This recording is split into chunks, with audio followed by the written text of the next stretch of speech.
तो मैं आपका धन्यवाद करूंगा, इतना अच्छा रिस्पॉन्स दिया आपने हमारे पॉडकास्ट को। और मुझे लगता है कि जो मेरे जीवन के अनुभव मैं आपसे साझा कर रहा हूँ वो अगर आपके जीवन में भी कुछ अच्छा करेंगे तो मुझे बड़ी खुशी होगी। अभी मैं कहीं किसी के पास बैठा हुआ था तो मैंने पूछा कि यार आपका बेटा क्या है?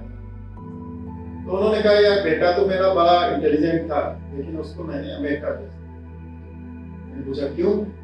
बोले यार he has done some inventions, और मैंने आईटी के किसी प्रोफेसर को दिखाया और वो आईटी के प्रोफेसर ने उस इन्वेंशन को अपने नाम से प्रस्तुत करके उस पर कर लिया, तो मेरा बेटा बहुत ज्यादा उत्साहित। अब इसमें मुझे ये कहना है कि ये समस्या आपके पास दिन ब दिन आ रही है। कॉर्पोरेट लाइफ हो या परिवार में कुछ लोग ऐसे होते हैं जो कि हर चीज का श्रेय लेना चाहते हैं। आप काम करते हैं, श्रेय किसी और चीज का ले लेते हैं। उन्होंने कुछ नहीं कहा, आइडिया आपका है और इम्प्लीमेंट वो कर दिया और उसका, जबकि आइडिया की ही इंपॉर्टेंस होती है।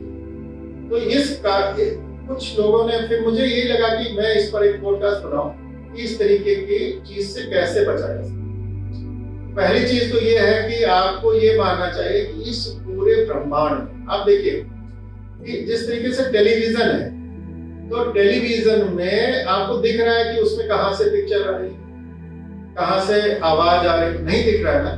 तो इसी तरीके से ये जितना ज्ञान है ये पूरे ब्रह्मांड में फैला और आपको समय समय पर उस ज्ञान के दर्शन होते रहते हैं और उस तरीके से आप कोई चीज विकसित करते हैं। तो जो आप ये अपनी मोनोपोली समझते हैं किसी चीज पर कि ये मैंने किया, मेरे अलावा इस चीज को कोई नहीं कर सकता, तो ये एक बड़ी गलत अवधारणा है। आपको ये मान के चलना चाहिए कि प्रभु मुझसे ये करा रहा है। इसी को गीता में कृष्ण भगवान ने कहा है, कर्मण्येव अधिकारस्ते मा फलेषु कदाचन, मतलब कर्म करने का अधिकार है आपका, लेकिन फल की इच्छा मत करो। तो अगर आप वो मेंटलिटी रखोगे तो फिर आपको इस बात का कष्ट नहीं होगा कि मेरे आइडिया को किसी ने चुराया, मेरी टेक्निक को किसी ने चुराया और वो अब इसका फायदा ले रहा है। क्योंकि जो आपने आइडिया लेकर आए वो भी ब्रह्मांड से ही आपको मिला।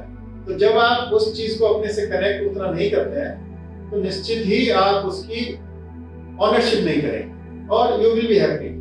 दूसरी चीज आप ये मान के चलिए कि जैसा कि जीसस ने भी कहा है कि जिनको जितनी जरूरत थी उससे उतना मिलेगा। तो जितना जिसको मिलना है वो मिलेगा ही, उसको आप रोक नहीं सकते। तो जहां पर आपको श्रेय मिलेगा, क्योंकि आप वो भी बहुत सी ऐसी बातों का श्रेय मिलता है जिसमें आपका कंट्रीब्यूशन नहीं होता है। आप निसंदेह जानिए कि आपकी जो बहुत इंपॉर्टेंट चीजें हैं लाइफ में, उसमें आपका कोई कंट्रीब्यूशन नहीं। आपको कहाँ पैदा होना था? आप एक अच्छे परिवार में पैदा हुए, एक अच्छे माता पिता मिले आपको, साथ में एक अच्छा परिवार में आपको कैसे भाई बहन मिले। ये सब चीजें ऐसी हैं जिसपे आपका कोई कंट्रोल नहीं, फिर भी आप सोचते हैं कि मेरे साथ ऐसा क्यों। तो most of the important thing वो अपने आप में हो रही है और उसको आपको स्वीकार करना पड़ेगा। जब आप इस पूरी ग्रांड प्लानिंग को समझ लेते हैं, जिसको कि हम ग्रेटर माइंड कहते हैं, तो फिर आप छोटी छोटी चीजों से प्रभावित होना बंद करें। कॉर्पोरेट लाइफ में तो ये हमेशा ही चला। अगर आप हिस्ट्री को उठाकर देखिए तो बहुत बार ऐसी चीजें हुई जिसमें कि किसी का कोई योगदान नहीं था लेकिन वो हो गया। हमारे स्वतंत्रता आंदोलन में आप देखिए कि अब एक बार सुभाष चंद्र बोस जी बने प्रेसिडेंट कांग्रेस, उसके बावजूद उन्होंने इतना ज्यादा योगदान दिया देश की स्वतंत्रता के लिए, लेकिन वो सब चीजें अतीत के गर्त में खो गई। तो इसी तरीके से आप ये भी मान के चलिए कि जो आपकी उम्र है 60, 70, 80, वो आप सैकड़ों बार इस पृथ्वी पर आ चुके हो और ये बहुत छोटा सा हिस्सा है, ये विजिटिंग प्लेस है। एंजॉय कीजिए, हर परिस्थिति को एंजॉय कीजिए, चैलेंज को स्वीकार कीजिए और उसको आप बगैर फल की इच्छा के साथ अपना कर्म करें। तो आप निस्संदेह आपके जीवन बहुत अच्छा होगा और आप इस बात से कम प्रभावित होंगे कि कॉर्पोरेट में ये पॉलिटिक्स चल रही है, हम इससे कैसे दूर हों और ये हमको परेशान कर रही है। जब आप रोज करेंगे इस बात को। अच्छा, इसमें एक चीज और भी आप कर सकते हैं कि शाम को या सुबह जब भी मौका मिले तो उस दिन अपना आप मेडिटेशन जरूर करें। मेडिटेशन का मतलब है ध्यान, और ध्यान भी किसका?